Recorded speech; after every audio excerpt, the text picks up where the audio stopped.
Bienvenido al canal de Narraciones Budismo. ¿Bendiciones o inspiración?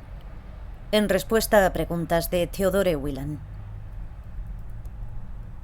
Preguntas respecto a la inspiración en el contexto del Guru Yoga. Whelan. Me parece que la mayoría de los occidentales que estudian budismo tibetano todavía usan el ambiguo término de bendición. No tengo duda alguna, y probablemente un buen número de ellos tampoco, de que este término conlleva connotaciones teístas. Suena como si un ser todopoderoso, con poderes omnipotentes, pudiera conceder una realización a aquellos individuos que tienen fe, sin importar sus redes individuales de fuerza positiva o negativa. El término inspiración, en el sentido de un medio para elevar el espíritu, tiene sentido dentro de mi estructura budista de entendimiento, ya que no evoca ninguna connotación teísta. Sin embargo, aún estoy tratando de entender la totalidad de las posibilidades a las que este término se refiere. En una conversación reciente con alguien que prefiere el término bendición, me dijeron que inspiración sonaba como si solo se refiriera a la descripción del proceso en el que uno se enfoca en una persona que ha establecido un ejemplo constructivo y alentador. Cuando uno se enfoca en tal persona, se es inspirado, en el contexto de ser meramente alentado a seguir los pasos de dicha persona. Y aunque ser alentado a seguir los pasos de alguien puede resultar en un cambio profundo de dirección, el término inspiración parece no implicar nada más que aquello a lo que el término tibetano Jinlab, Adhisthana, pudiera referirse. De cualquier manera, el comentario de esta persona, junto con toda la información que he ido acumulando desde que me encontré por primera vez con el Dharma, han modificado mi entendimiento de todo lo que el término Jinlab engloba. Las preguntas que quiero hacer están dirigidas a entender las diferentes posibilidades a las que este término también puede referirse. Inspiración en el contexto del Guru Yoga. Mi primera pregunta es que si durante cualquier práctica en la cual imaginamos a nuestro maestro, por ejemplo a su santidad el Dalai Lama, en su propia forma, o lo imaginamos en la forma de una figura histórica y nos enfocamos en él con una ferviente consideración y simplemente nos enfocamos en eso, o bien lo combinamos con prácticas como postraciones y tomar una dirección segura mientras imaginamos un abundante campo de fuerza positiva, o en la práctica del Vajrasattva o en la del Guru Yoga, ¿lo único que sucede es la descripción dada anteriormente de inspiración? En otras palabras, tendemos a estar meramente más animados a seguir sus pasos constructivos porque nos estamos enfocando en él y en sus cualidades de una manera más atenta que lo normal. O además de este proceso de motivación, aun si nuestro maestro está en India a miles de millas de nosotros, se une nuestra mente subliminalmente con la del maestro, de manera que su energía que eleva el espíritu interactúa subliminalmente con nuestra mente, sirviendo como una circunstancia para madurar la fuerza kármica positiva de nuestras acciones previas constructivas, que de otra manera no hubieran podido madurar. Definiciones y connotaciones de los términos pertinentes de traducción. Para responder a tu pregunta, veamos primero el significado del término sánscrito original, Adhisthana, y cómo fue tradicionalmente traducido al chino y al tibetano. Adhisthana en sánscrito significa literalmente y en su uso más general, una posición cercana a alguien, usualmente un gobernante, e implica una posición de poder o autoridad. Entonces, en cierto sentido, es una posición de alto rango que un gobernante confiere a alguien. Al recibir ese rango, la persona que lo recibe se acerca a contar con las cualidades de quien lo confiere. La traducción china, sheshou, convierte al término en un sustantivo verbal, el otorgamiento de una posición que uno asume o conserva. La traducción tibetana, Jingilab, que se abrevia comúnmente como Jinlab, enfatiza el proceso que tiene lugar con el otorgamiento de dicha posición. La primera sílaba, Jin, a veces se interpreta como abrillantar y otras como habilidad, mientras que Lab connota poder, y Lab, derivado del verbo lopa, significa transformar, específicamente transformarse en un estado mejor. De este modo, Jingilab a menudo se define en tibetano como transformación por medio de abrillantar a un estado imbuido de poder y habilidad, o el otorgamiento de dicha transformación. Aunque el lap también es la palabra tibetana para ondas, las explicaciones tradicionales no se refieren a este significado. Por lo tanto, en algunos casos he traducido el término al inglés como una edificación o un ennoblecimiento. La traducción inspiración que he usado más frecuentemente connota la fuerza que da lugar a dicha transformación o edificación. El término original en sánscrito y las diversas traducciones que he citado se refieren a una posición de habilidades y poder intensificados, conferidas por alguien o algo, y que se asemeja a la posición de la persona o cosa que lo otorga. También se encuentran implícitos el proceso de transformación que lleva a esta posición, es decir, una edificación o elevación del espíritu, la acción que da lugar a la transformación, es decir, el otorgamiento, la fuerza que da lugar a dicha transformación, es decir, la inspiración, y la manera en que la transformación se lleva a cabo, es decir, a través de brillantarse. El papel de la fuerza positiva, los factores de la naturaleza búdica y las tendencias hacia factores mentales positivos. Tu pregunta, entonces, se refiere a los detalles de cómo se lleva a cabo dicha edificación o elevación de espíritu. Esta no es una pregunta fácil de responder, ya que el término Jinlap es usado en muchos contextos diferentes para referirse a una amplia variedad de procesos y cosas. Empecemos por discutir la inspiración en el contexto del Guru Yoga, como en tu pregunta. Tienes razón, de manera parcial, al sugerir que la edificación de la intensidad de una cualidad positiva en un discípulo resulta de la maduración de una fuerza positiva. Sonam, punya, mérito, en el continuo mental del discípulo, que ha sido activada por la inspiración de un maestro espiritual. Pero hay muchos otros factores causales involucrados dentro del continuo mental de los discípulos que también son activados por la inspiración del maestro. La fuerza positiva es un factor causal para el logro de un nivel superior de una cualidad positiva o para el logro de una realización. Pero las tendencias para los factores mentales, tales como el amor y la compasión, las cuales constituyen dichas cualidades positivas, y las tendencias para la conciencia discriminativa con la cual se tiene una realización, también son activadas y reforzadas por la inspiración de un maestro. A eso tenemos que agregar que la inspiración de un maestro también activa diversos factores de la naturaleza búdica. Estos incluyen la habilidad innata de todos los seres de conocer las cosas, de comunicarse y de actuar, así como los factores de naturaleza búdica de la habilidad del continuo mental de ser inspirado y elevado hacia un estado superior. De hecho, el entramado de fuerzas positivas en todo continuo mental es también un factor de la naturaleza búdica. Vacuidad del proceso de inspiración. La transformación edificante o de elevación espiritual surge en dependencia de muchas causas y condiciones. Por tanto, para entender el proceso de inspiración, es esencial tener mucha claridad acerca de la vacuidad de las tres esferas involucradas. 1. La persona que otorga la inspiración. 2. La persona que la recibe. Y 3. La inspiración en sí misma. Ninguna de estas puede ser establecida como existente por sus propios medios, desde su propio lado, independientemente por sí mismas.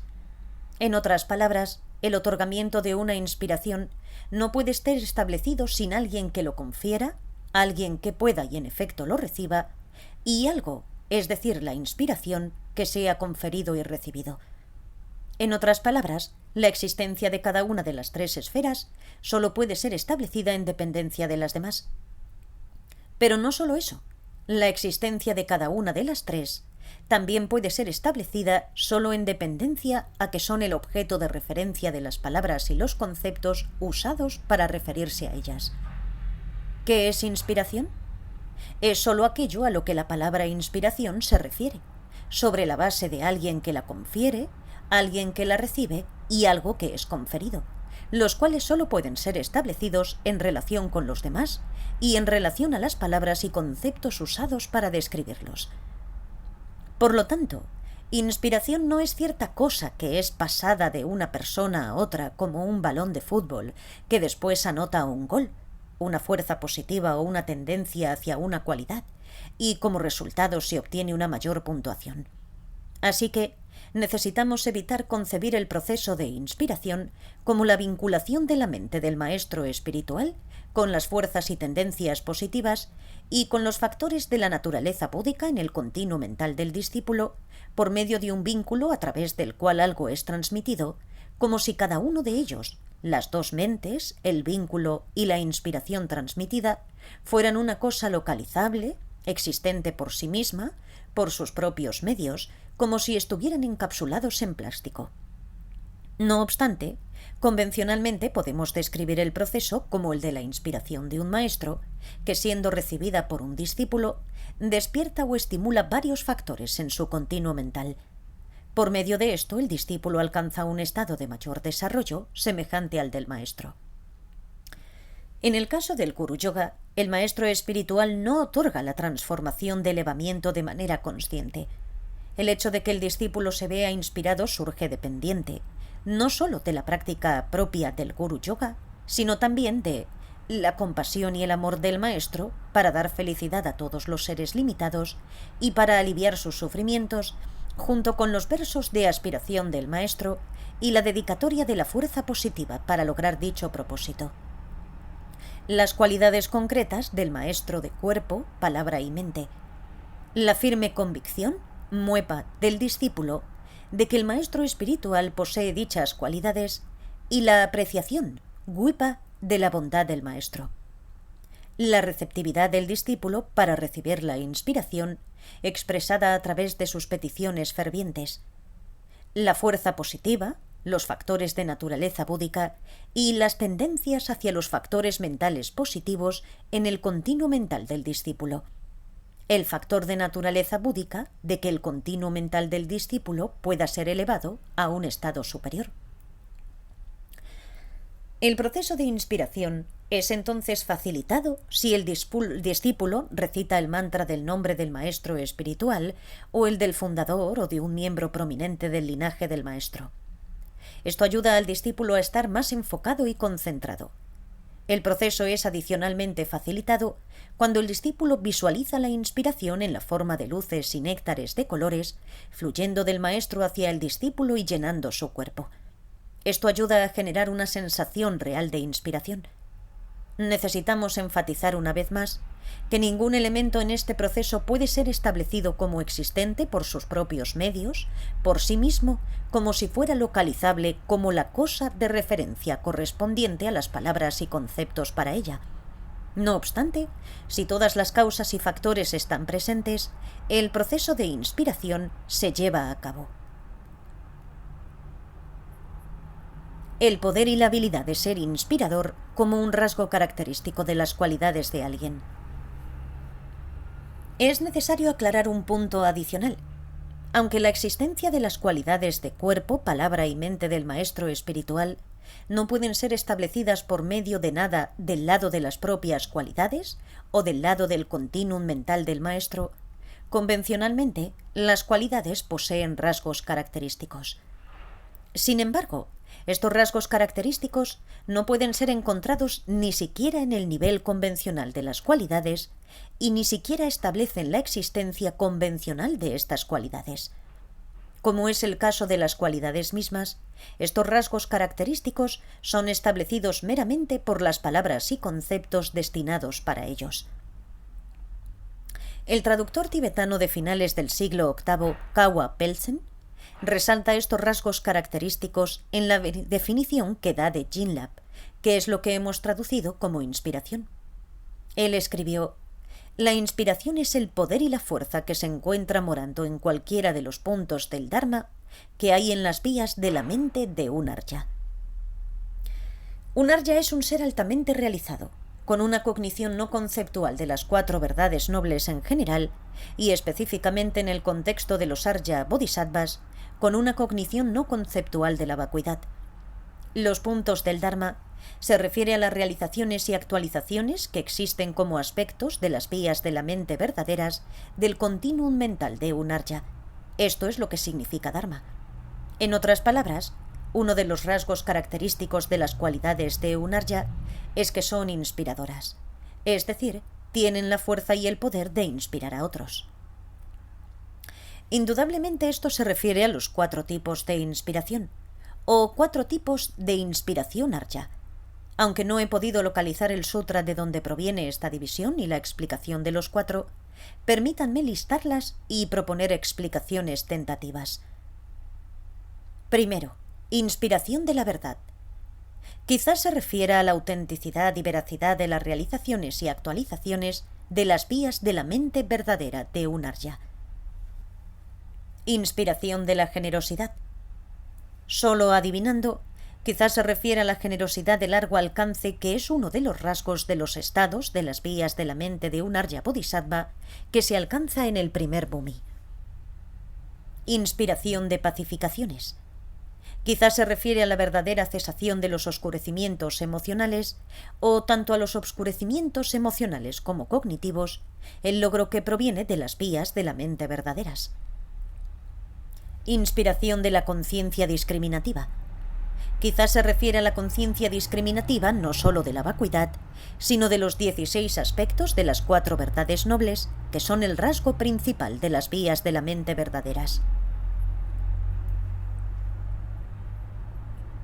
La inspiración que ocurre sin esfuerzo a través de una influencia iluminadora. Otro punto adicional que se debe notar sobre estos tipos de inspiración arya, que también es relevante en el caso del Guru Yoga, es que la inspiración ocurre a través del proceso de influencia iluminadora, Chinle. Influencia iluminadora es traducido a veces como actividad búdica, pero no es actividad en el sentido ordinario de hacer algo. La influencia iluminadora ocurre automáticamente, sin esfuerzo o intención consciente alguna. Maitreya describe la actividad iluminadora en el continuum interminable, Uttaratantra, con la analogía del brillo del sol. Las cualidades de un Buda, explica, ejercen una influencia iluminadora en otras sin esfuerzo consciente o favoritismo alguno, tal como el sol brilla sin esfuerzo consciente o favoritismo alguno. No obstante, para poder recibir el calor de la luz solar, los seres limitados necesitan salir y ponerse al sol. Similarmente, un discípulo necesita abrirse a la inspiración que brilla hacia él o ella, sin esfuerzo ni favoritismo, de las cualidades de su maestro o maestra espiritual, ejerciendo una influencia iluminadora en otros. En este texto, Maitreya se refiere a esfuerzo consciente y favoritismo con el término pensamiento conceptual, con el significado de preconcepciones. Pregunta concerniente a la inspiración de una figura histórica en un linaje espiritual. Ahondando un poco, si estamos uniéndonos e interactuando subliminalmente con la mente del maestro, ¿estamos también uniéndonos e interactuando con la mente de la figura histórica, aquella dentro de cuya forma imaginamos al maestro? ¿Es este también el caso cuando nos imaginamos cualquier otra figura a la cual presentamos peticiones y nos abrimos a ella, ya sea que nos imaginemos a nuestro maestro en esa forma o no?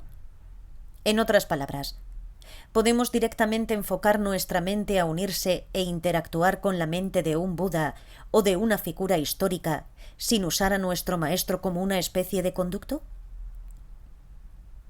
Respuesta. El proceso a través del cual ocurre la inspiración, explicado anteriormente, es exactamente el mismo, ya sea que se refiera a la inspiración de un maestro espiritual, del fundador de un linaje o de una sola figura, o de todo un linaje espiritual, abarcando desde el mismo Buda Shakyamuni hasta nuestro maestro espiritual.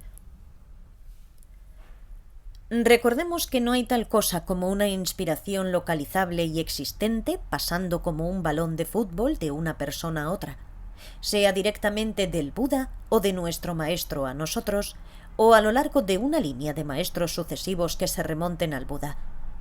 Debido a esto, la distancia espacial o temporal entre cualquiera de ellos y nosotros es irrelevante. El proceso de inspiración simplemente se lleva a cabo, surgiendo en dependencia de todas las causas y condiciones relevantes. No existe ninguna conexión localizable uniendo nuestra mente con cualquiera de sus mentes.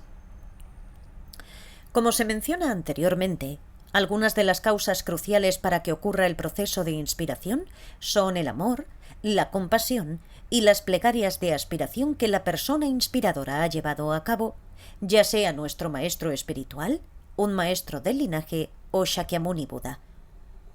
Estas plegarias se hicieron para ser capaces de beneficiar a todos los seres limitados en las 10 direcciones y durante los 3 tiempos pasados. Los 3 tiempos: pasado, presente y futuro. Debido al amplio enfoque Mahayana, si aceptamos que estas oraciones fueron exitosas en ayudar a dar lugar a las cualidades logradas por estas personas, también tenemos que aceptar que la influencia iluminadora de sus plegarias continúan poseyendo el poder y la habilidad de beneficiarnos, ahora también en la forma de inspiración. Shantideva, en involucrarse en el comportamiento del Bodhisattva, indica este punto claramente diciendo: tal y como una joya que concede todos los deseos y un árbol otorgador de los deseos los satisface todos, de la misma manera, a través del poder de los discípulos de ser adiestrados y de las plegarias, la forma iluminadora del triunfante aparece.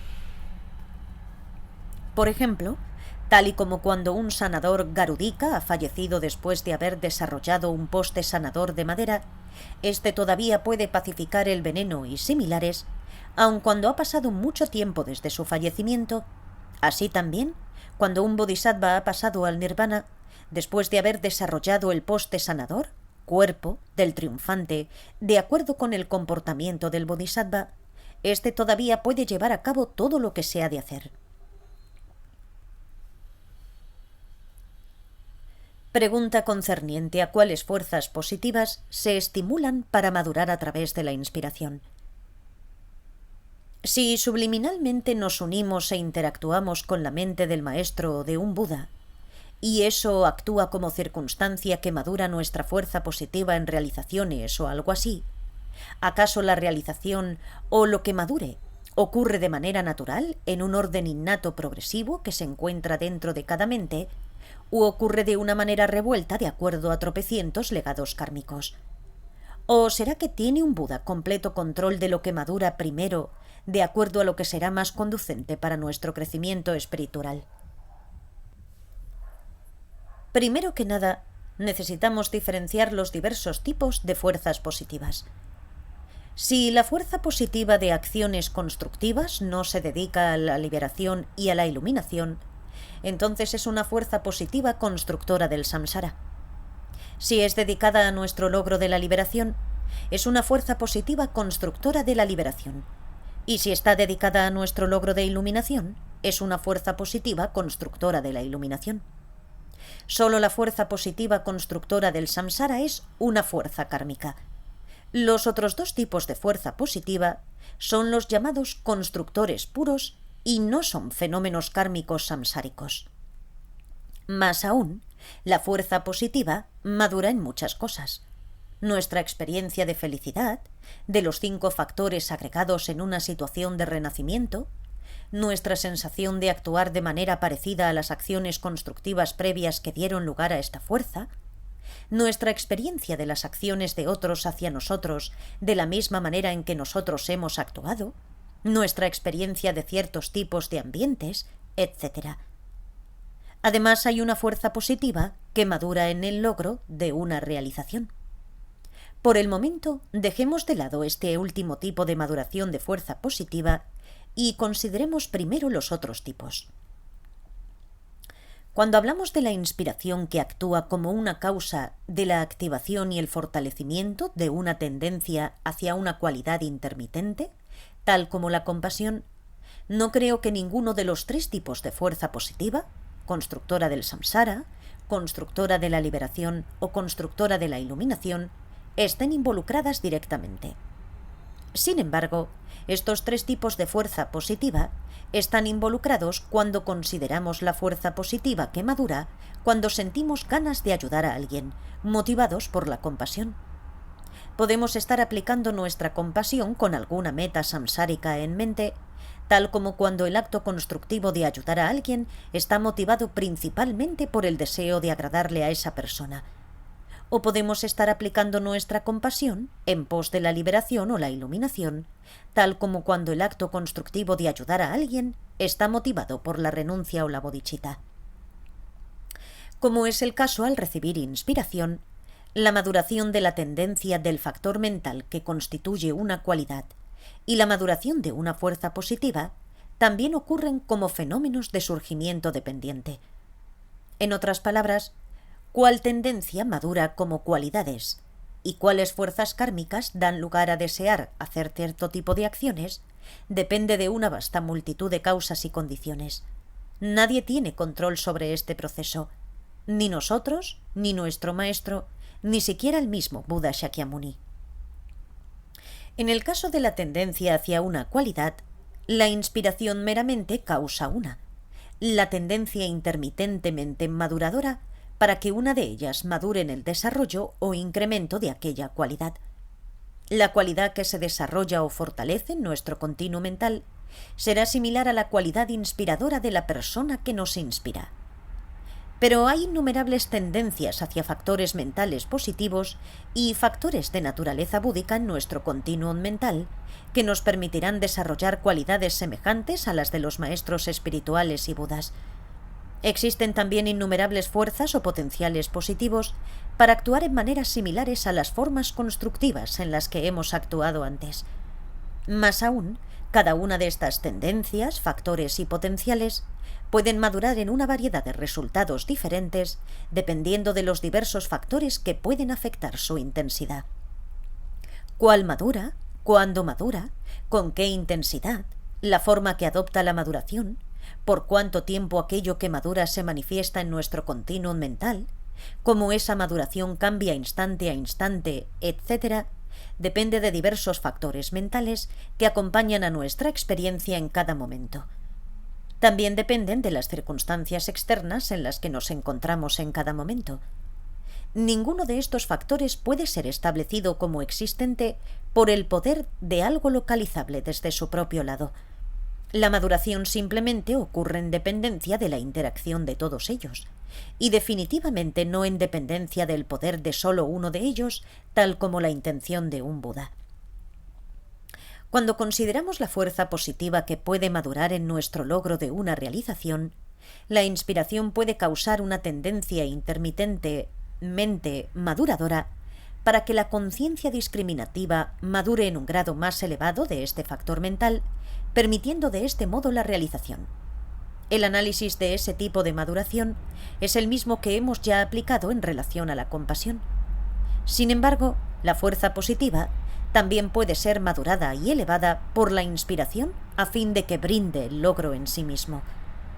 De nuevo, el logro de qué realización en específico y demás surge también en dependencia a muchos otros factores, de manera similar a nuestro análisis anterior.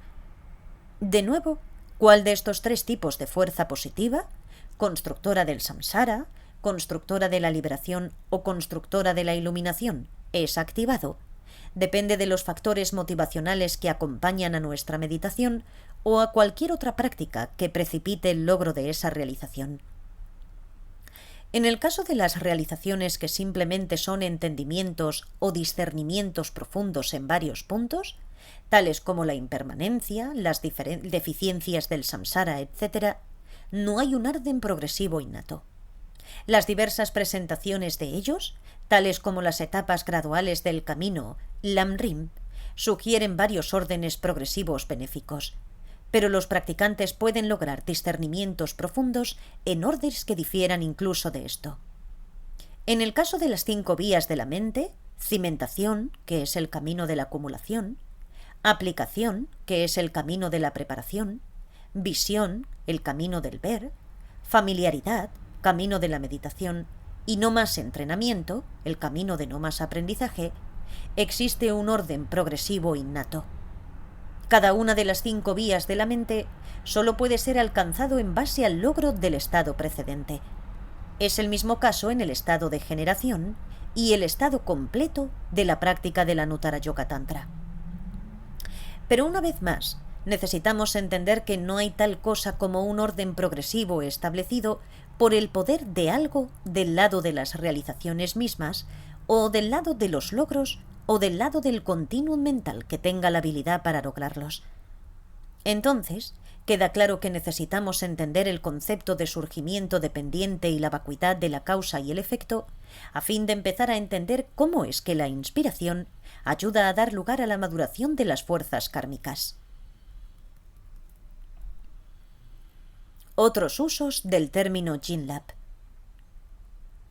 Aunque en el caso de la inspiración de un maestro espiritual, maestro de linaje o Buda, el proceso ocurre sin ningún esfuerzo consciente de parte de la fuente o del recipiente de la inspiración, existen otras situaciones en las que el término Jinlab se refiere a un proceso consciente de llevar a cabo una transformación edificante.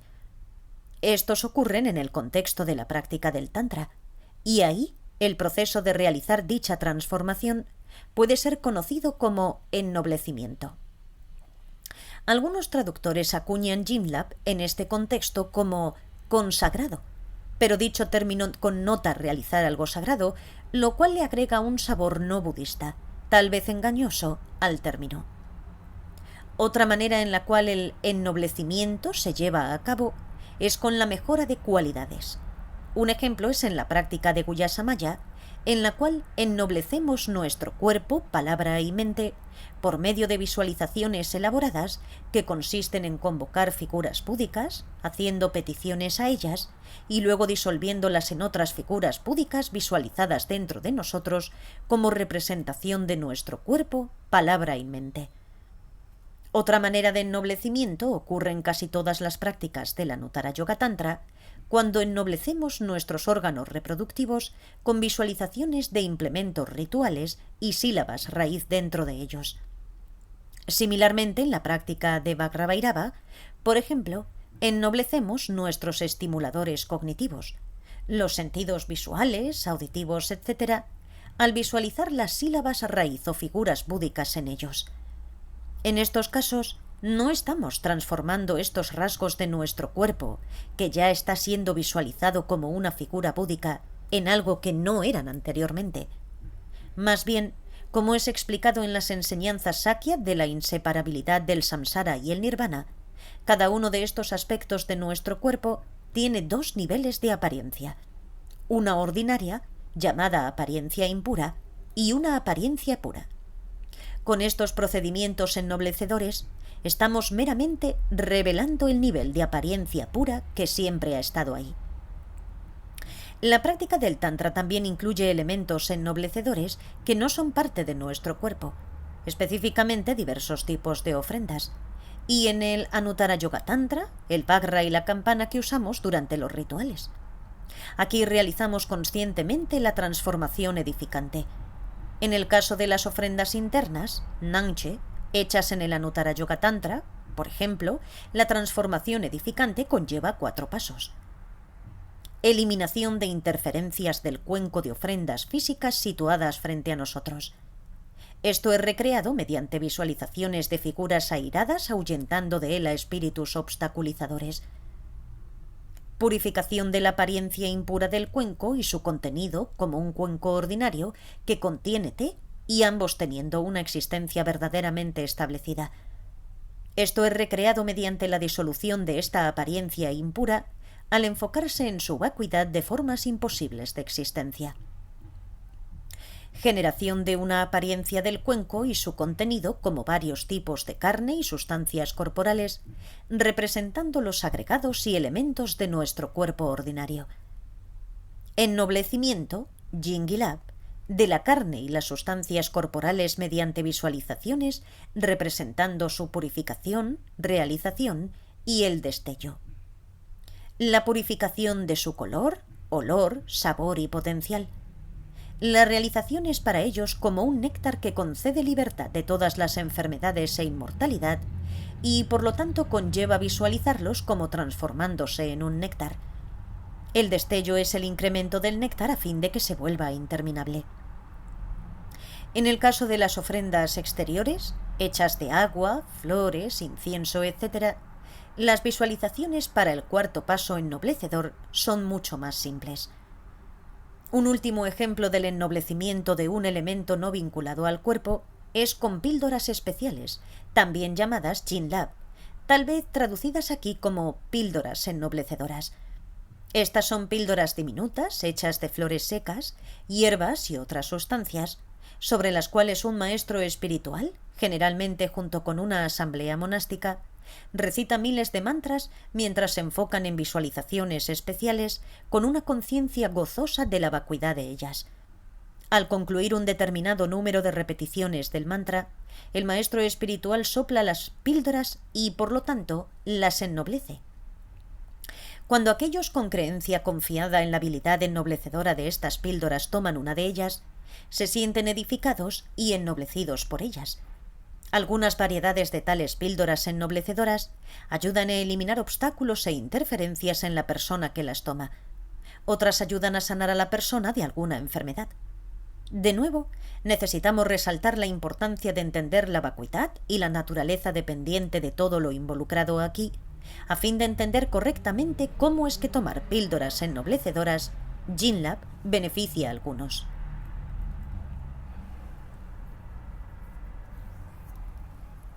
Pregunta concerniente a los mantras como un medio para darle forma a los vientos de energía sutil. Pregunta. Existe otra fuente de información sobre la cual estoy profundamente confundido. En relación a cómo funcionan los mantras, entiendo la teoría de cómo dan forma a los vientos de energía sutil, dando como resultado determinados estados mentales, y de cómo un mantra también puede provocar que los vientos de energía sutil entren y se disuelvan en el canal central, obteniendo acceso al viento de energía más sutil y a la luz clara de la mente. A pesar de esas teorías en las prácticas de mantras, por alguna razón sumamente peculiar, esas enseñanzas rara vez son enseñadas en ciertos lugares, ya sea que se asista a enseñanzas en India, Nepal o en Occidente. Aun cuando algunos geshes o kempos de las 4 tradiciones tibetanas han recibido su educación en universidades monásticas acreditadas, por alguna razón peculiar frecuentemente solo enseñan otra teoría de cómo funcionan los mantras. Explica que los mantras funcionan mediante bendiciones, o así es como el traductor lo traduce. Dicen que cuando recitamos el mantra, recibimos bendiciones porque el mantra está conferido con el poder del habla iluminada de los Budas. Estoy abrumadoramente confundido. ¿Existe alguna razón por la cual la teoría de dar forma a los vientos de energía sutil no es comúnmente enseñada en lugar o en un conjunto con la teoría de las bendiciones? Respuesta. La explicación de cómo los mantras dan forma a los vientos de energía sutil a fin de facilitar que entren, moren y se disuelvan en el canal central de energía, deriva de las enseñanzas de la recitación Vajra. Esta es una práctica muy avanzada, realizada en el estado de aislamiento del habla del estado completo, en la práctica de la Anuttara Yoga Tantra. Una explicación completa de la recitación Vajra y del aislamiento del habla se encuentra en textos tales como Una lámpara para iluminar, Las 5 etapas, el comentario de Tsongkhapa al texto de Nagarjuna, Las 5 etapas. Concerniente a la práctica de las 5 etapas del estado completo del Guhya-Samaya Tantra. Ya que este es un tema extremadamente avanzado, no es frecuentemente estudiado ni enseñado. Sin embargo, dado que el principio básico fundamental de esta práctica puede ayudar a hacer que el tema de la recitación de mantras en general sea más comprensible para los occidentales, yo lo menciono en mi explicación de la teoría de los mantras. Pregunta concerniente al poder transformativo y edificante de los mantras. Si hay algo de verdad en esta teoría de las bendiciones, estoy tratando de comprender su manera de funcionar. Es solo una conjetura, pero ¿es así como funciona?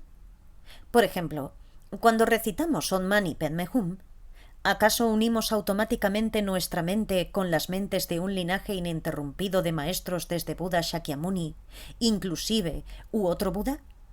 ¿Es que a través de ello la energía edificante de todo ese linaje ininterrumpido interactúa con nuestra mente, de tal manera que actúa como una circunstancia que madura nuestra fuerza kármica positiva, de forma que da como resultado el surgimiento de compasión en nuestra mente? ¿Y el mismo proceso continúa a través de cualquier mantra concebible y sus resultados relevantes?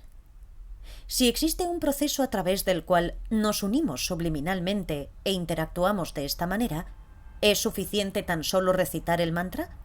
¿O a fin de recibir esta energía edificante, necesitamos agregar otras causas a la mezcla causal para que funcione el proceso? Por ejemplo, ¿podría funcionar este proceso si cualquier persona en el mundo que no tiene ninguna conexión con un linaje ininterrumpido se tope con un mantra en un libro de Dharma y empiece a recitarlo? ¿O acaso el mantra tiene que venir directamente de una transmisión de un vínculo válido en una cadena de un linaje ininterrumpido de maestros, incluso desde un Buda? Si tiene que provenir de un linaje ininterrumpido a fin de que funcione el proceso, los maestros tienen que haber obtenido resultados del mantra a fin de que la energía edificante del mantra continúe fluyendo a través del linaje interrumpido. Por ejemplo, si algún estudiante recibiera una transmisión oral del mantra de un maestro que ha obtenido resultados de ese mantra, pero el estudiante nunca ha practicado ese mantra y mucho menos obtenido resultados de él, ¿podría ese estudiante luego transmitir ese mantra a otras personas, preservando de este modo las bendiciones del linaje para que otras personas accedan a ellas? ¿Es acaso únicamente la energía edificante de un Buda proveniente de la cadena ininterrumpida de un linaje, como si el linaje actuara como un conducto, y cada maestro del linaje es una sección de ese conducto, un conducto para que fluya la energía edificante de un Buda? ¿O es la energía edificante una mezcla de la energía de todos los seres y del Buda que están incluidas en este linaje ininterrumpido? La explicación de cómo funciona la transformación edificante a través de la recitación del mantra es la misma que explica cómo funciona en el Guru Yoga. Sin embargo, aquí necesitamos agregar algo de lo que acabo de explicar concerniente a los elementos ennoblecedores que no son parte de nuestro cuerpo, en este caso, el sonido de los mantras. Los mantras son ejemplos de habla iluminadora, pronunciados por las apariciones del Buda en los tantras en la forma de varias figuras búdicas. Como habla iluminadora, el sonido de los mantras ha sido ennoblecido a través de la compasión, el amor, la bodhicitta, los versos de aspiración y la realización de la vacuidad del Buda. Por lo tanto, los mantras son sonidos inspiradores, y como los define Kawa Pelczek, tienen el rasgo característico de poseer cierto poder y habilidad. Pero como hemos explicado antes, no hay nada localizable del lado del sonido de los mantras que por sus propios medios establezca la existencia de este poder y esta habilidad. El poder y la habilidad surgen en dependencia de innumerables causas y condiciones. Cuando son repetidos por alguien con confianza en el poder de los mantras, la recitación de mantras puede activar y fortalecer las tendencias hacia varias cualidades, tal como la compasión y la consciencia discriminativa. Esta activación y fortalecimiento es ampliamente facilitado si, precediendo y acompañando a la recitación del mantra, se practica también un tipo apropiado de meditación, tal como alguno con visualización, análisis, etc. Más aún, dependiendo de la motivación que acompaña a la recitación, samsárika, de renuncia o con bodhicitta, se aumenta la fuerza positiva correspondiente para el logro de la realización. Si la pregunta va en el sentido de si la recitación de mantras puede producir algún tipo de resultado positivo cuando está acompañado por incredulidad en el poder de los mismos, lo dudo mucho. Si la recitación está acompañada por una indecisión titubeante que se inclina más hacia la confianza en su poder, entonces la recitación producirá un resultado más débil que cuando está acompañada por una confianza total. ¿Acaso todas las personas en el linaje de la transmisión oral del mantra necesitan haber obtenido resultados de la recitación? No. La habilidad inspiradora del mantra y su poder surgen en mera dependencia del hecho de que fueron originalmente pronunciados por el Buda. Por supuesto, cualquier realización de parte de los miembros del linaje del mantra mejorará la habilidad inspiradora y el poder del mantra, pero tal fortaleza adicional no es una necesidad. Los miembros del linaje meramente necesitan asegurarse de la precisión de las palabras y sílabas del mantra, sin omitir ni agregar nada. Lo mismo aplica en el caso de la transmisión oral de las palabras de un pronunciamiento de las escrituras, ya sea de un Buda o de un maestro espiritual subsecuente. Después de todo, nada de lo que el Buda proclamó fue puesto por escrito en su tiempo. Las transcripciones de las palabras del Buda comenzaron varios siglos después. Por lo tanto, la única manera de asegurar la precisión de tales palabras iluminadoras era que cada generación de discípulos escuchara su recitación de parte de un miembro de la generación anterior que las había memorizado, basado en que tal persona las había escuchado recitadas por parte de alguien de una generación anterior. Y para que esto funcionara adecuadamente, la cadena de personas transmitiendo las palabras iluminadas, ya fuera de un mantra o del pronunciamiento de alguna escritura, necesita ser ininterrumpida hasta la fuente original de las palabras, el Buda. Entonces, por ejemplo, con permiso de su santidad, el 14º Dalai Lama, yo pasé la transmisión oral del linaje especial de Serkon Dorje Chang del texto de Tsongkhapa, esencia de excelente explicación del significado interpretable y el definitivo, al segundo Serkon Rinpoche. Hice esto meramente basado en el hecho de que había recibido la transmisión oral de mi maestro, el primer Serkon Rinpoche. En realidad yo nunca había estudiado el texto y mucho menos logrado alguna realización de su significado. En cuanto a recitar un mantra sin haber recibido su transmisión oral o haber recibido la transmisión oral de alguien que no ha recibido una transmisión oral auténtica, creo que en este caso puede existir algún poder inspirador, pero será más débil que si lo hubiéramos recibido a través de un linaje ininterrumpido de transmisión oral. Por ejemplo, Shantideva escribió en Involucrarse en la práctica del Bodhisattva: por compasión, el guardián Avalokiteshvara ha elevado incluso el poder de su propio nombre para disipar los miedos de los seres deambulantes, tal como timidez frente a una audiencia. Elevado se refiere aquí al término Jindap. Pero de nuevo, necesitamos evitar pensar que el poder de los mantras se establece por algo localizable dentro del sonido del mantra. En referencia a lo que sucede si la transmisión oral de un mantra se hace con la pronunciación incorrecta o si se pronuncia incorrectamente, creo que en este caso no existe diferencia alguna en el poder y la habilidad del mantra al recitarlo en estas maneras imprecisas. Después de todo, los tibetanos no pronuncian ciertas palabras en los mantras de la misma manera que los indios lo hacían. Por ejemplo, los tibetanos pronuncian la palabra sánscrita varsa como benza, y los mongoles la pronuncian como ochir. No obstante, no podemos decir que los tibetanos y los mongoles que recitan mantras pronunciando varsa como benza u ochir no han tenido ningún logro, o que sus logros fueron menores a los de los indios que pronuncian varsa como vasa. La habilidad inspiradora infundida por el Buda en los sonidos del mantra se sigue transmitiendo a pesar de la deformación de su pronunciación, porque sigue siendo una transmisión ininterrumpida del mantra. Después de todo, la transmisión oral de textos originalmente escritos en sánscritos se considera como ininterrumpida, aun cuando la transmisión se continúa con la recitación de sus traducciones como al tibetano o al chino. La línea de transmisión es como un continuum mental individual. Cada momento no es ni el mismo ni totalmente diferente al momento previo.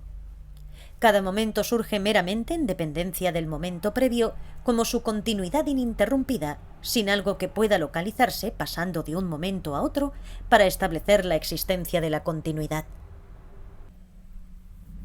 En el caso de que alguien inventara un mantra y lo recitara mientras genera compasión, su recitación podría ayudarnos a permanecer enfocados en la compasión. Pero si sabemos que no proviene del Buda, ciertamente no obtendremos de él la inspiración del Buda. Esta es la razón por la cual, aunque nos visualicemos en la forma de María en el cristianismo como una ayuda para enfocarnos en el amor y la compasión, es totalmente inapropiado llamar a esto una práctica tántrica budista. Más aún, hacerlo sería sumamente irrespetuoso para el cristianismo, ya que los líderes cristianos no aprobarían tal práctica y probablemente la considerarían como una herejía. No es el mismo caso cuando en los tantras budistas se usan figuras también encontradas en tantras hindúes, tales como Sarasvati, porque el uso de esta figura en los tantras budistas deriva de un Buda y el hinduismo acepta al Buda como una encarnación de Vishnu. Por lo tanto, los hindúes no consideran este uso como irrespetuoso. ¿Qué tal si tenemos confianza en que un mantra inventado por cualquiera en realidad deriva del Buda y recitamos este mantra falso? Este caso se asemeja al ejemplo de un monje tibetano al que su madre le pidió que le llevara un diente del Buda cuando fue a una peregrinación en la India. El monje olvidó el encargo de su madre en el viaje, pero lo recordó justo antes de llegar a casa. Desesperado y no queriendo decepcionar a su madre, recogió un diente de perro que encontró en el suelo. Lo limpió, lo envolvió en una bella tela y lo presentó a su madre, afirmando que era un diente del Buda. La madre estaba totalmente convencida de que en verdad era un diente del Buda, y a través de la inspiración que obtuvo de él, obtuvo muchos logros espirituales. En este ejemplo, la madre fue inspirada por el Buda meramente por su confianza profunda, sin que inspiración alguna fuera transmitida a través del diente del perro. Similarmente, creo que si creemos con convicción que un mantra deriva del Buda, aunque en realidad no sea así, nuestra confianza en el Buda nos dará inspiración. Lo mismo podría aplicar en el caso de recibir la transmisión oral de un mantra auténtico, pensando que la transmisión permanece intacta, aunque en realidad se haya interrumpido. Pregunta concerniente a la interacción inconsciente de los Budas con nuestra mente. ¿Pueden maestros altamente realizados o Budas unirse e interactuar con nuestra mente de tal manera que se infiltren en nuestro tren de pensamientos sin que nosotros estemos conscientes de ello? Por ejemplo, cuando nos involucramos formalmente en una línea de razonamiento orientada a conocer conceptualmente la vacuidad, ¿pueden ellos interactuar con nuestra mente de tal manera que le den un empujón a nuestro tren de pensamientos aquí y otro empujón allá, a fin de mantener nuestra línea de razonamiento alineada lo más posible para que eventualmente podamos acercarnos a conocer conceptualmente la vacuidad? Los textos siempre enfatizan la importancia de hacer peticiones a los Budas y a nuestros maestros espirituales para obtener inspiración. Solicitar inspiración es una manera poderosa de demostrar nuestra receptividad y deseo de ser inspirados. Esto implica que si no solicitamos inspiración, no estamos tan abiertos a recibirla. Por esta razón, yo no creo que podamos recibir inspiración de los Budas y demás sin estar conscientes de ello. Aun cuando recibimos inspiración, no es como si alguna cosa localizable, es decir, la inspiración, se inmiscuya en nuestra mente y nos proteja de cometer errores. Pregunta concerniente a la inspiración cuando se contempla al maestro espiritual como un Buda. Cuando algunos textos afirman que tendríamos que percibir todas las apariencias como el Dharmakaya del Guru, aun cuando el Guru no sea un Buda en realidad, sino meramente como un Buda, ¿acaso estamos de alguna manera subliminalmente uniéndonos e interactuando con la energía edificante de un Buda? Sí, yo creo que sí. Si, con base en la confianza de que el diente de un perro es el diente de un Buda, alguien puede recibir la inspiración de un Buda, ¿cuánta más inspiración recibiremos cuando tenemos confianza en nuestro maestro espiritual como un Buda? En el caso de nuestro maestro espiritual, nos enfocamos en sus cualidades en concreto y las reconocemos como cualidades búdicas. Al enfocarnos en cualidades iluminadoras, recibimos la inspiración de un Buda. Existe un dicho tibetano: si nos enfocamos en nuestro maestro espiritual como una persona ordinaria, obtendremos la inspiración de una persona ordinaria. Si nos enfocamos en él o ella como un Buda, obtendremos la inspiración de un Buda. Pregunta concerniente a experimentar Rigpa, darse cuenta puro cara a cara, a través de la inspiración de un maestro Dzogchen. Dentro de la literatura Dzogchen se establece que un maestro Dzogchen puede introducir al alumno a Rigpa, el darse cuenta puro. Una manera de hacer esto es a través de la inspiración. Cuando esto sucede, se une la propia mente e interactúa con la energía edificante del maestro de Dzogchen de tal manera que maduran enormes cantidades de fuerza positiva a la vez. ¿Necesita el maestro Dzogchen tener ciertas cualidades únicas para que ocurra este proceso? ¿O la mente del maestro, con la cual tenemos una profunda conexión kármica, actúa como un conducto para que fluya la energía edificante de un Buda, y es la energía edificante del Buda la que interactúa con nuestra mente? Antes que nada es importante comprender el término técnico involucrado aquí, el cual has citado en su traducción usual como introducir. El término en realidad significa conocer cara a cara. La inspiración de un maestro Dzogchen puede actuar como una de las causas para que la fuerza positiva conducente a la iluminación madure en nuestro continuo mental en forma del logro de la realización de Rigpa, darse cuenta profundo. Este darse cuenta profundo inmaculado ha estado subyaciendo en cada momento de nuestra experiencia sin principio.